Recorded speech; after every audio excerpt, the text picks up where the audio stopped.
The city of Lincoln Heights was a place of two worlds. To outsiders, it seemed prosperous, a gleaming skyline, bustling downtown streets, and lush parks scattered across affluent neighborhoods. Before we get into the story, comment below where in the world you are watching from today, and if you like this story, don't forget to subscribe. But for those who lived on the other side of the divide, the city was a constant reminder of who mattered and who didn't. The West Side, where the black community lived, told a different story. Here, sidewalks were cracked, streetlights flickered half-heartedly, and potholes scarred every road. The local park, once vibrant with laughter and games, had fallen into disrepair. The swings creaked on rusty chains, and graffiti-covered walls surrounded an empty basketball court. Yet, even amidst this neglect, the West Side pulsed with life, a resilience born from years of surviving where others refused to care. Kayla Jones, a 16-year-old girl with dreams bigger than her neighborhood, stood in the center of her small living room. She stretched her arms above her head, warming up for the dance routine she had been perfecting for weeks. Music poured from a speaker on the table, filling the room with upbeat rhythms. Her movements were sharp and precise, every step exuding confidence. "Kayla, you're going to hurt yourself dancing on this carpet." Her mother, Denise, called from the kitchen. "Mom, you've been saying that for years and I'm still fine." Kayla shot back with a grin. Her little brother, Malik, peeped around the corner, clutching a video game controller. "More like you're just stomping around like a dinosaur," he teased. Kayla threw a pillow at him, laughing. "Jealousy doesn't look good on you, Malik." But as the laughter faded, Denise entered the room, holding her phone. Her expression was serious. "Kayla, if you're heading out later, be careful. They've been talking about more police patrols on the West Side." Kayla frowned but nodded. "I'm just going to the library, Mom. It's not like I'm causing trouble." "I know," Denise said softly, "but you don't have to be causing trouble for them to bother you." Across town, Officer Daniel Hayes sat in his patrol car, sipping coffee as he scanned the quiet streets of a predominantly white neighborhood. Hayes was in his early 40s, his graying hair neatly trimmed, and his uniform crisp and spotless. To his colleagues, he was a seasoned officer with a no-nonsense attitude. To many residents of Lincoln Heights West Side, he was a symbol of unchecked authority. As he finished his coffee, a call came through the radio about a minor altercation in a black neighborhood. Hayes responded without hesitation, pulling onto the main road. His partner, Officer Rebecca Carter, sat beside him, tapping on her phone. "You're way too eager for these calls," Rebecca muttered, not looking up. Hayes smirked. "Just doing my job." "Right," Rebecca said flatly. "Your job seems to take you to the West Side more than anywhere else." Hayes ignored her, his gaze fixed on the road ahead. Kayla adjusted the straps of her backpack as she walked through the West Side streets, her headphones playing her favorite playlist. She had just finished picking up books from the library and was heading home to work on a school project.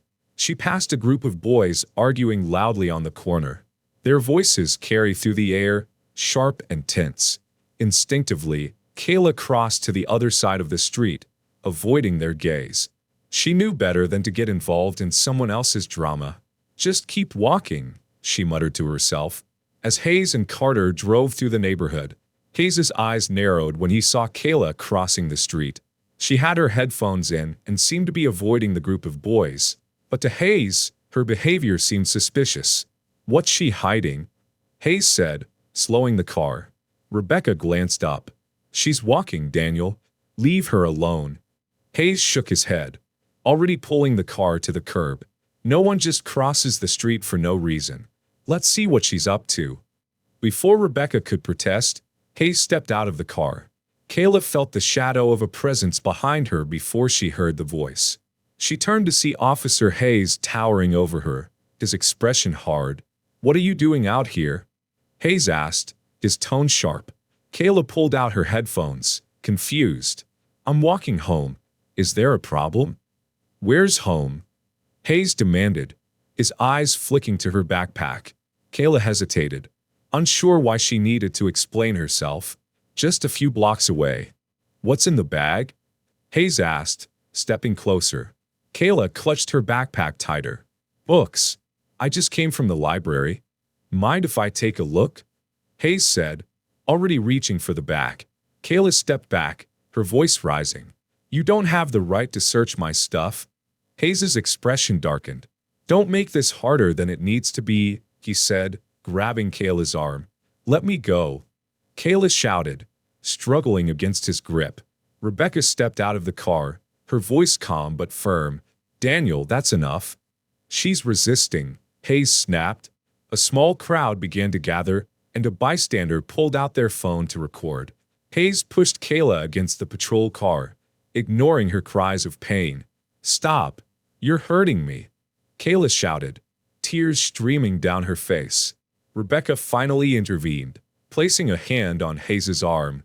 Let her go, Daniel. This isn't worth it. Hayes hesitated, then released Kayla with a scowl. Consider this a warning, he said before getting back into the car. Kayla stumbled into her house, clutching her bruised arm. Denise rushed to her side, her face filled with worry. What happened? Denise asked, her voice shaking. The police, Kayla whispered, her voice breaking. He grabbed me. He said I looked suspicious. Denise's expression hardened as she examined the marks on Kayla's arm. This is not okay, she said, her voice low but firm. This is not going to go unanswered. The screen of a smartphone glowed in the dim light of a small apartment. The bystander who had filmed Kayla's encounter with Officer Hayes replayed the video, their face a mix of disbelief and anger. They hesitated for a moment, then typed a caption. This is what happens in Lincoln Heights. A 16-year-old girl brutalized for walking home. Hashtag justice for Kayla. Hashtag stop police brutality. They pressed upload, and the video hit the internet. Within minutes, comments flooded in. This is horrifying. How can anyone defend this? She must have done something to deserve it. This is exactly why we need police reform. As the video spread, hashtags like hashtag justice for Kayla and hashtag stop the hate began trending. The city's residents, and soon the world, were watching. In the small living room of their home, Kayla sat beside her mother, Denise, staring at her phone screen.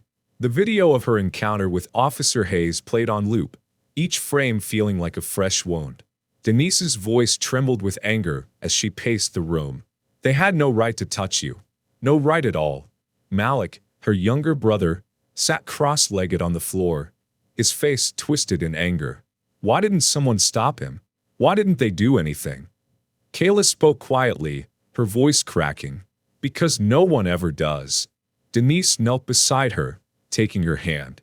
That ends now, Kayla. We're not letting them get away with this. At the Lincoln Heights Police Department, Chief Richard Morrison stood at a podium, addressing a crowd of reporters.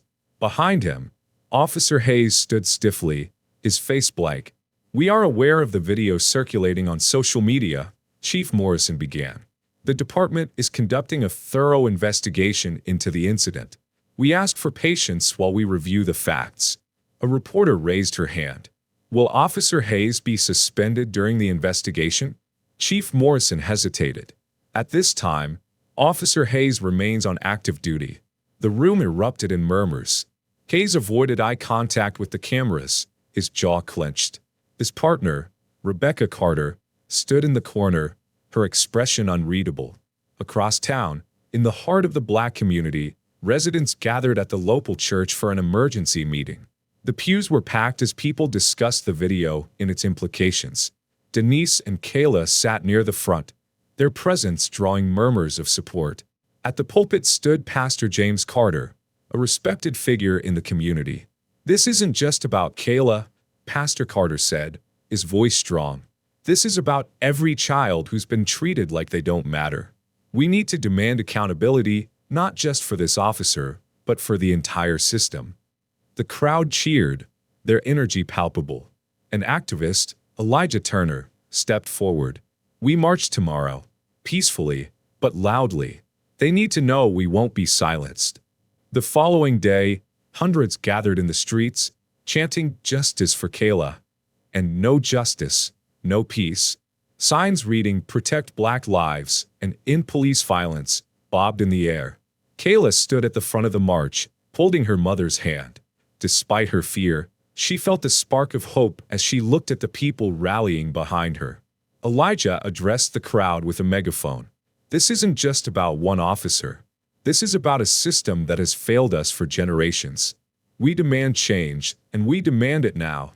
Not far from the march, a group of white residents gathered in a park for a rally supporting Officer Hayes. They waved American flags and signs reading, "Back the Blue," and "Support our police."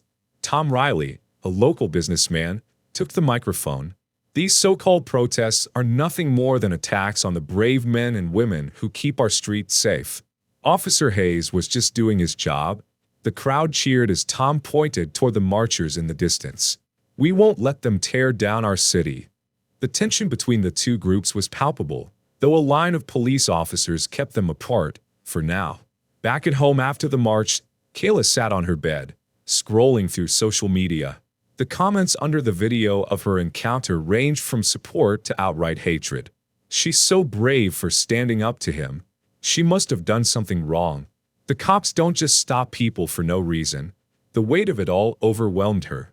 Tears streamed down her face as she threw her phone onto the bed. Denise entered the room, sitting beside her. "I didn't ask for this," Kayla sobbed. "I just wanted to go home." Denise wrapped her arms around her. "I know, baby. But now the world sees what we've known all along. And we're going to fight this together." At his home, Hayes sat at the dining table, a glass of whiskey in hand. His wife, Laura Hayes, stood across from him, arms crossed. "What were you thinking, Daniel?" Laura asked, her voice laced with frustration. "I was doing my job," Hayes muttered, staring at the glass. "Your job? That girl is 16 years old. And now your face is everywhere. You've made us a target." Hayes slammed the glass down. "You think I wanted this? I did what I was trained to do." Laura shook her head, her voice softening. "Maybe it's time to rethink what you're trained to do." The sun set over Lincoln Heights, but the streets were alive with energy. The protests, which had begun peacefully, swelled with anger as police barricades were erected to block access to City Hall. Protesters shouted, "Let us speak," while riot police stood behind their shields, impassive. Kayla, standing in the crowd with her mother and Malik, felt the tension in the air. She gripped her mother's hand tightly. "Mom, why are they doing this? We're not hurting anyone." Denise's voice was firm but pained. "Because they're afraid of what we're saying." The chants grew louder, and when a protester threw a plastic bottle toward the barricade, police advanced, wielding batons and shields. Chaos erupted as people scattered, the air filling with the acrid smell of tear gas. Kayla and her family ran for cover, coughing and shielding their eyes. Later that night, back at home, Kayla sat on the couch, her knees drawn to her chest. Her body still trembled from the chaos of the protest. Malik sat beside her, his face pale. "We were just standing there," he said quietly. "They came at us like we were criminals." Kayla didn't respond, her mind replaying the scene over and over. Denise knelt in front of them, placing a hand on each of their shoulders. "This is why we have to keep fighting," she said softly. "But we'll do it smarter next time. No more letting them push us down." At the Lincoln Heights Police Department, Chief Morrison held an emergency meeting with his officers. The room buzzed with tension as Hayes sat in the corner, his jaw tight. "This video is a PR nightmare," Morrison began. "The mayor's office is breathing down my neck, and now the DOJ is asking questions. We need to calm this storm." Rebecca Carter, Hayes' partner, raised her hand. "Maybe we could start by suspending Officer Hayes. Show the community we're taking this seriously." Hayes shot her a glare. "I did nothing wrong." Rebecca met his gaze evenly. "Did you? Because from where I stood, it didn't look good." Morrison cut in. "Enough. Hayes stays on the force for now. But I want everyone to tread carefully, no more incidents." Denise joined a group of community leaders at a local cafe to discuss next steps. Among them was Elijah Turner, a young activist with a fiery passion for justice. "We need to keep the pressure on," Elijah said, leaning forward. "This isn't just about Kayla. It's about every black person in this city who's been targeted." Denise nodded. "But we also have to protect our kids." What happened last night can't happen again. Elijah smirked.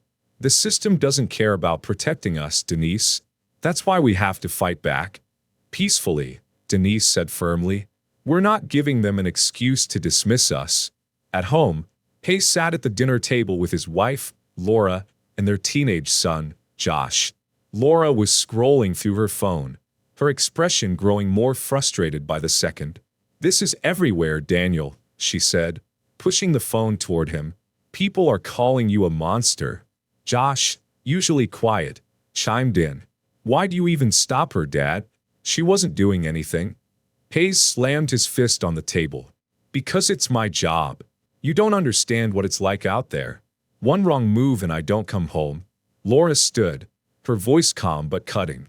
Maybe it's time to think about what your job is actually doing to them, to us, to you.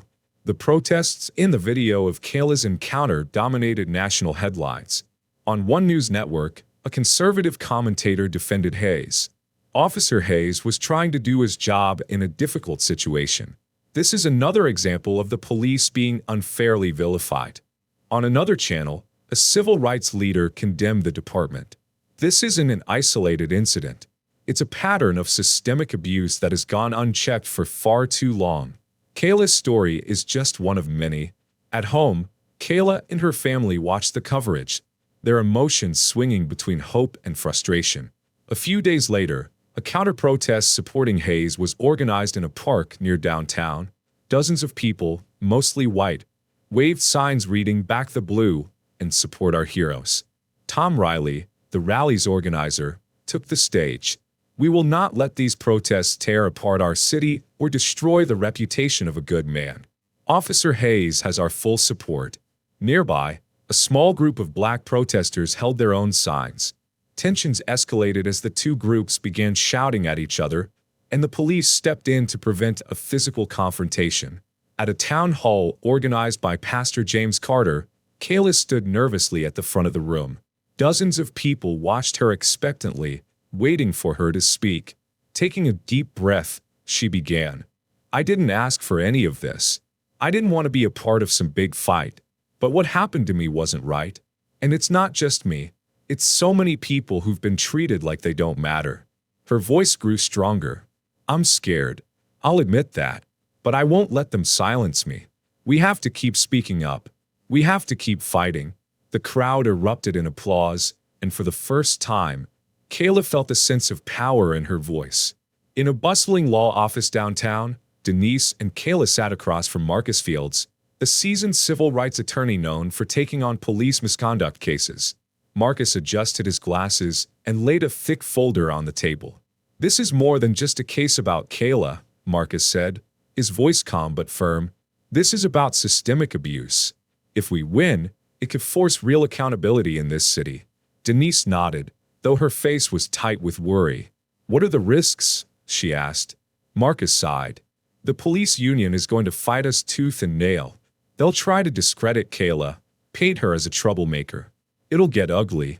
Kayla looked up, her voice steady. I don't care what they say. I'm ready. Marcus smiled faintly. Good. Because this fight isn't just for you. It's for everyone. In a dimly lit conference room at the police union headquarters, Officer Daniel Hayes sat with his lawyer, Ellen Sharp, and the union president, Gary Lowell. A large screen displayed the viral video, paused on the moment Hayes pushed Kayla against the patrol car. This video is a problem, Ellen said bluntly, but we can control the narrative. Gary leaned forward, his tone sharp. We're going to paint her as combative, non-compliant.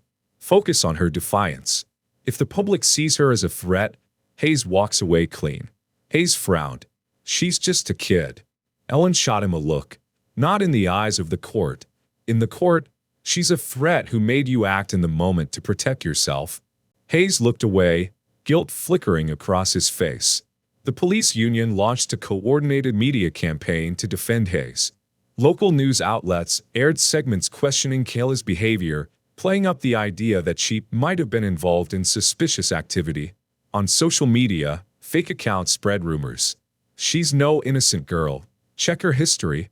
Where's the accountability for parents letting their kids run wild?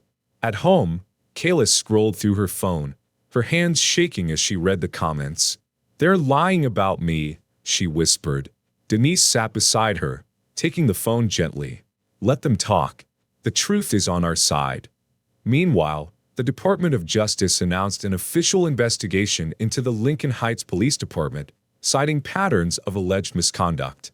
At a press conference, the DOJ's lead investigator, Agent Monica Hughes, addressed reporters. "This isn't just about one officer. It's about a system that may be failing the people it's supposed to protect." Watching from the precinct, Hayes felt the walls closing in. Rebecca Carter, his partner, approached him. "This is bigger than you now," she said quietly. "You could come forward, tell the truth." Hayes scoffed. "And destroy my career? No thanks." Rebecca sighed. "Maybe it's already destroyed." At the local church, a massive rally was held to support Kayla and others who had experienced police violence. The pews were packed, with people standing along the walls. Denise took the podium, her voice steady but emotional. "I've worked hard my whole life to protect my children. But how do you protect them from the very people who are supposed to keep them safe?" The crowd erupted into applause, chanting, "Justice for Kayla." Kayla sat in the front row, overwhelmed by the support. Elijah Turner, the activist, leaned over and whispered, "This is how movements start." The streets of Lincoln Heights became a battleground of conflicting protests.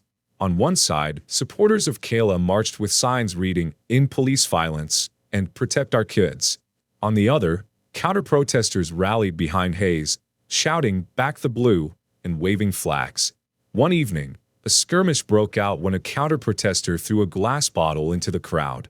Police quickly moved in, using tear gas and rubber bullets to disperse both groups. The footage of the chaos went viral, further dividing the city.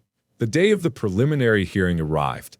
Kayla sat beside Marcus Fields in the courtroom, her heart pounding as Hayes entered, flanked by his lawyer and union representatives. The judge addressed the room. "This hearing will determine whether there is sufficient evidence to proceed with a trial." Marcus presented the viral video, arguing that Hayes had used unnecessary and excessive force against a minor. "This is not just misconduct, it's an abuse of power," Ellen Sharp countered, claiming that Hayes had acted in accordance with his training. The officer perceived a potential threat and responded appropriately. Kayla felt the weight of every gaze in the room, but when the judge ruled that the case would go to trial, she allowed herself a small, hopeful smile. That night, Hayes sat alone in his living room, replaying the video on his phone. For the first time, he saw not just his actions, but the fear in Kayla's face. Laura entered the room, watching him from the doorway. "What are you going to do?" she asked softly. "I don't know," Hayes admitted, his voice hollow. "I thought I was protecting myself, but now, I don't know anymore." Laura sat beside him, placing a hand on his shoulder. "If you can't make it right, at least stop making it worse." In Marcus Field's law office, Denise and Kayla sat across from him as he went over trial strategy. A whiteboard behind him listed key arguments: excessive force, targeting of black community, accountability. "We'll lead with the video," Marcus explained, circling it on the board. "It's our strongest evidence. But they'll try to undermine Kayla's credibility. They'll paint her as aggressive or suspicious. Are you ready for that?" Kayla's face hardened. "I didn't do anything wrong. I'm not going to let them say I did." Denise placed a hand on her daughter's shoulder. "We're ready," she said firmly. Marcus nodded, his expression resolute. "Good. Because this trial isn't just about you, Kayla. It's about setting a precedent for this city." At the police union headquarters, Hayes sat with his lawyer, Ellen Sharp, and union representatives. Ellen tapped her pen on a thick folder of case notes. "The prosecution is going to lean hard on that video," she began. "But we'll emphasize your years of service and the high-pressure environment you work in. This wasn't misconduct, it was a judgment call in the moment." Hayes shifted uncomfortably. "It doesn't look like that on the video." Ellen's tone grew sharper. "You're not here to debate optics. Stick to the script, and we'll get through this." Hayes glanced at Rebecca Carter, his former partner, who stood near the door. She looked away, her expression unreadable. The courthouse buzzed with reporters, protesters, and supporters on both sides. Kayla walked through the crowd with her mother and Marcus, the chants of "Justice for Kayla" echoing around them. Inside, the courtroom was packed. The judge, a middle-aged black woman named Justice Evelyn Hart, called the court to order. "The case of the people versus Daniel Hayes begins today," she announced. "This court will hear evidence to determine whether the defendant's actions constituted excessive force and misconduct." Kayla clenched her hands under the table as the opening statements began. Marcus presented the viral video to the jury, playing it on a large screen. Gasps rippled through the room as the footage showed Hayes grabbing Kayla and slamming her against the patrol car. "This video speaks for itself," Marcus said. "Officer Hayes used unnecessary force on a minor who posed no threat. This is not policing. This is abuse of power." The prosecution called Jordan Wallace, the bystander who had filmed the incident, to the stand. "I saw her walking home," Jordan testified. "She wasn't doing anything wrong. He went after her for no reason." Ellen's cross-examination tried to discredit him. "Are you sure you didn't miss part of the interaction? Could she have said or done something before you started filming?" Jordan held his ground. "I saw enough. She didn't deserve what he did." Kayla's heart pounded as she stepped onto the witness stand. She adjusted the microphone nervously and glanced at the jury. "Tell us what happened that day," Marcus said gently.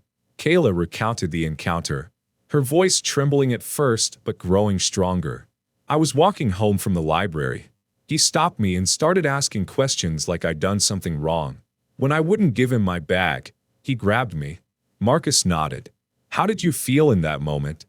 Kayla hesitated, then said, "Like I didn't matter. Like I was just nothing to him." Ellen's cross-examination was harsher. "Isn't it true you resisted when Officer Hayes asked to see your bag?" "I didn't resist," Kayla said firmly. "I told him I didn't do anything wrong." Ellen smirked. "So, you refused to comply?" Kayla glared at her. "I stood up for myself. That's not a crime." When Hayes took the stand, the courtroom was silent, every eye fixed on him. Ellen guided him through his testimony, painting him as a dedicated officer who made a difficult decision under pressure. "I saw her crossing the street and avoiding a group of boys," Hayes explained. "It looked suspicious. When I approached her, she got defensive. I thought she might be hiding something." Marcus's cross-examination was relentless. "Officer Hayes, did you see Kayla commit a crime?" "No," Hayes admitted. "Did she threaten you in any way?" Marcus pressed. Hayes hesitated. "No, but—" Marcus cut him off. "But you still grabbed her, a 16-year-old girl, and pushed her against a car. Why?"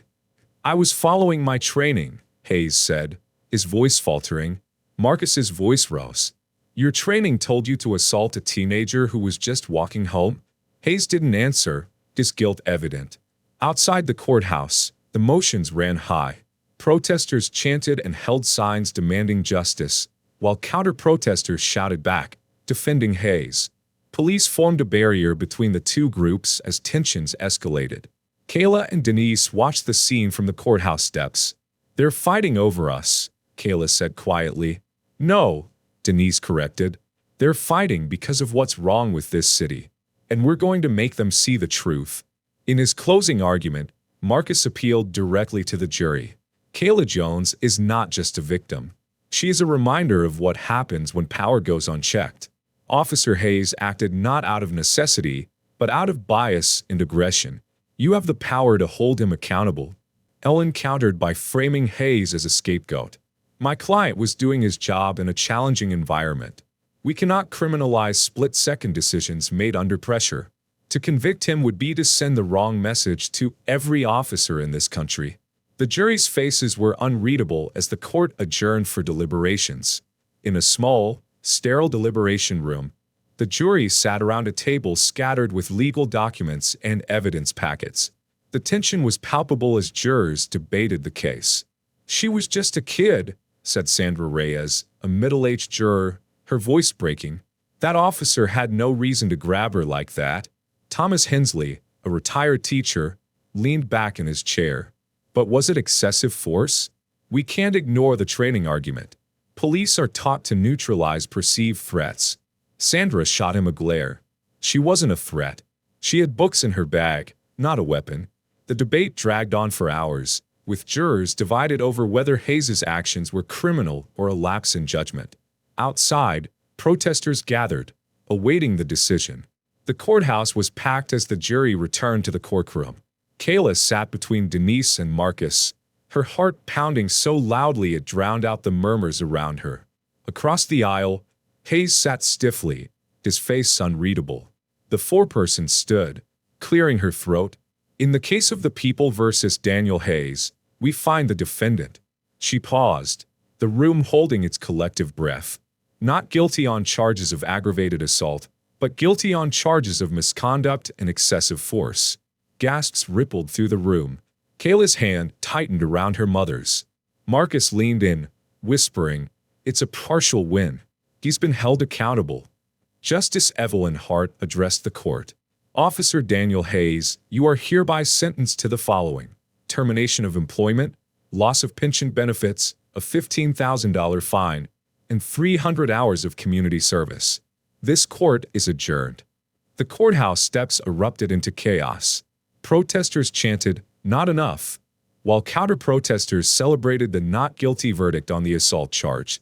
Police formed a barricade to prevent clashes. Kayla and Denise emerged from the courthouse, flanked by Marcus and Elijah. A reporter thrust a microphone toward Kayla. "Do you think this verdict is justice?" Kayla hesitated before replying. "It's a start, but it's not enough. We deserve better. This city deserves better." Her words went viral, reigniting the national conversation about police accountability. At home, Hayes sat alone at the kitchen table, staring at the termination letter in his hands. His wife, Laura, entered, setting a cup of coffee in front of him. "It's over now," Laura said softly. "No," Hayes replied, his voice hollow. "It's not. I lost everything, and for what?" Laura placed a hand on his shoulder. "Maybe now's the time to figure that out, to make things right." At home, Kayla sat in her room, scrolling through social media. Opinions on the verdict were sharply divided. At least he got something. That's more than most cops. This isn't justice. He should have gone to prison. The cop did nothing wrong. She was asking for it. Tears welled in Kayla's eyes. Malik entered the room, sitting beside her. "You were brave," he said. "No matter what they say." Kayla wiped her face and nodded. "It just doesn't feel like enough." A week after the verdict, Denise and Elijah spoke at a heated city council meeting. The room was packed with residents demanding reforms. Denise addressed the council, her voice strong. "The verdict doesn't erase what happened to my daughter. This city has a problem, and it's time to fix it. We need accountability, transparency, and real oversight of this police department." Elijah added, "We're not asking, we're demanding. Establish a civilian oversight board, implement mandatory bias training, and commit to demilitarizing the police."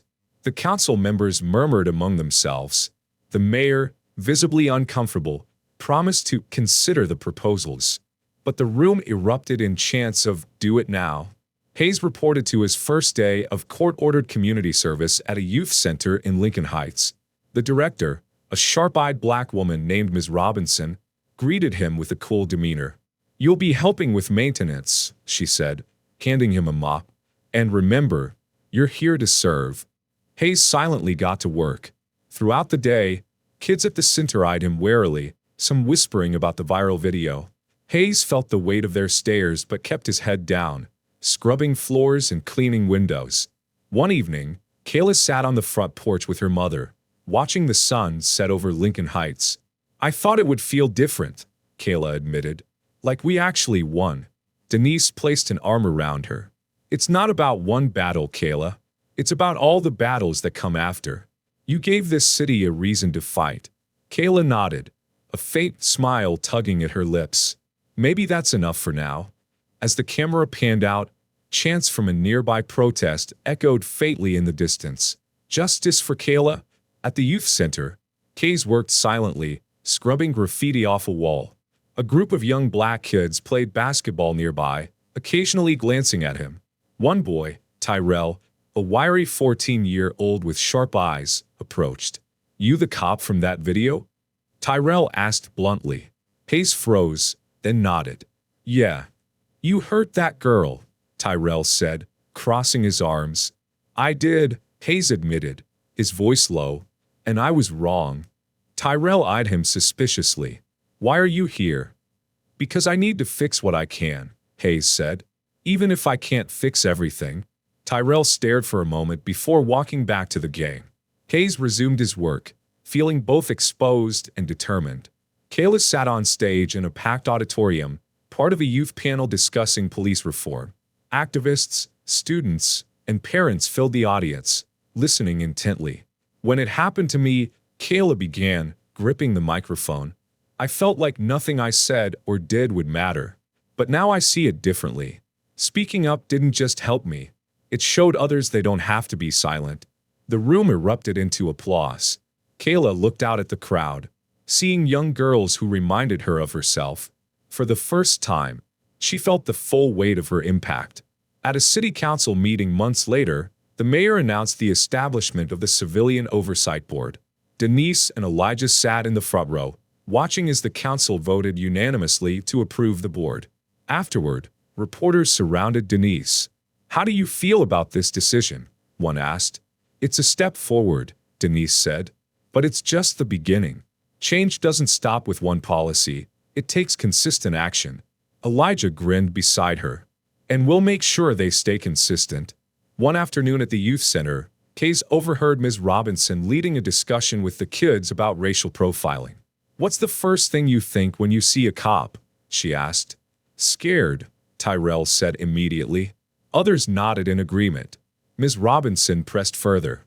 Why? Because they think we're guilty just for being here, said Jasmine, a girl no older than 12. It's like they don't see us as people. Hayes sat in the corner, absorbing their words. For the first time, he began to understand the weight of his actions, not just toward Kayla, but toward an entire community. At school, Kayla's history teacher announced a project. Create something that reflects your personal experience with social justice. Kayla stayed up late working on her piece. She painted a mural of a girl standing under a spotlight. Her arms outstretched as shadows of police officers loomed behind her. In the background, a crowd chanted, holding signs that read, "Justice for all." When the mural was displayed at school, students gathered around it, whispering in awe. Tiana, Kayla's best friend, hugged her. It's powerful, she said, just like you. The youth center where Hayes served his community hours became a hub for change. Ms. Robinson partnered with activists to host workshops for young people about their rights, as well as training sessions for police officers on de-escalation and bias. One day, Ms. Robinson approached Hayes. You've been quiet, but I see you're listening. If you want to do more than mop floors, help us teach these officers what they're doing wrong. Hayes hesitated, then nodded. I'll try. Months later, Hayes stood nervously outside the Jones family home. In his hands was a letter addressed to Kayla. After a moment, he knocked on the door. Denise answered, her expression wary. What are you doing here? I wanted to give this to Kayla, Hayes said, holding out the envelope. It's an apology. I don't expect forgiveness, but I needed her to know I'm sorry. Denise studied him for a moment, then took the letter. I'll give it to her. But don't expect her to forget. I don't, Hayes said quietly before walking away. That evening, Kayla sat on her bed, holding the envelope. Inside was a handwritten note. Kayla, I failed you. I let my biases and my fear cloud my judgment, and I hurt you. I can't take back what I did, but I want you to know that I see you now. I see your strength, your courage, and your humanity.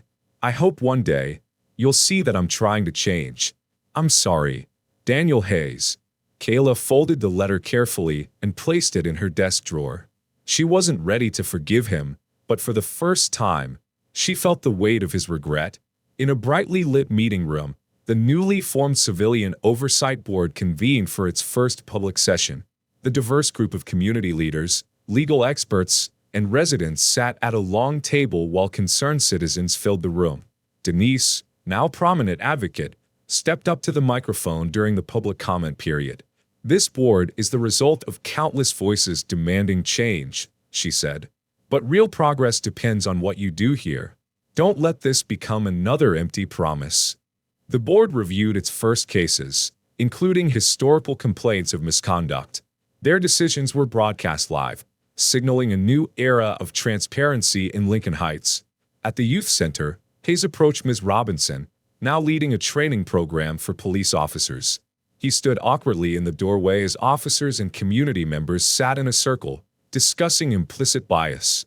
"I want to help," Hayes said. Ms. Robinson raised an eyebrow. "Help how?" "By sharing what I've learned," Hayes replied. "And what I got wrong." Reluctantly, Ms. Robinson allowed him to join. Hayes spoke candidly about his mistakes, acknowledging the harm he caused. Though the room was skeptical at first, his honesty began to resonate. One officer approached him afterward. "I never thought about how we're seen," the officer admitted.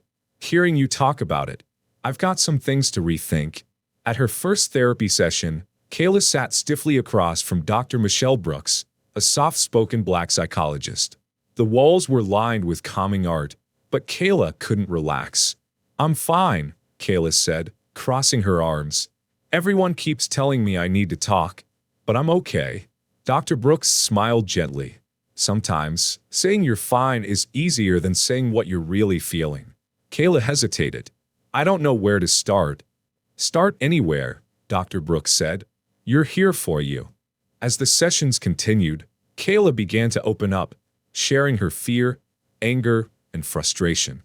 Slowly, she started to feel lighter, as if the weight she had been carrying wasn't just hers anymore. Denise became a prominent figure in Lincoln Heights, working with local leaders to push for broader reforms. At a community forum, she outlined a proposal for restorative justice programs. "This isn't just about punishment," Denise explained. "It's about repairing harm and rebuilding trust. We need systems that focus on healing, not just enforcement." The audience applauded as Denise's words struck a chord. Later, Elijah approached her with a grin. "You're a natural leader," he said. Denise chuckled. "I'm just a mom who wants better for her kids." "And that's exactly why people listen," Elijah replied. After months of avoiding the studio, Kayla finally returned to her dance class. As she entered, the other students clapped, welcoming her back. Her instructor, Miss Clara, smiled warmly. "We've missed you, Kayla. Ready to show us what you've got?" Kayla hesitated, then nodded. The music started, and she moved with a new intensity, channeling everything she had experienced into her performance. By the end of the routine, the room was silent, then erupted into applause. "That was powerful," Miss Clara said. "Welcome back." The City Council, under pressure from activists and the Oversight Board, approved funding for community programs, including youth mentorship initiatives, mental health services, and educational workshops. At the ribbon-cutting ceremony for a new community center, Kayla was invited to speak. She stood at the podium, her voice steady. "This center isn't just a building," she said. "It's a promise that our voices matter and that our city can do better." The crowd cheered as Kayla cut the ribbon, symbolizing a new chapter for Lincoln Heights. Months after the trial, Hayes visited the library where Kayla had been heading the day of their encounter. He stood at the entrance, reflecting on the moment he stopped her. As he walked through the aisles, he found a group of kids gathered for story time. The librarian, a middle-aged black woman, approached him. "Can I help you?" she asked cautiously. "No," Hayes said softly. "I just wanted to see this place, to understand what I disrupted." The librarian studied him, then nodded. "It's never too late to start seeing." At home, Kayla, Denise, and Malik sat around the dinner table, laughing and sharing stories about their day. The atmosphere was lighter than it had been in months. Denise raised her glass of sparkling cider.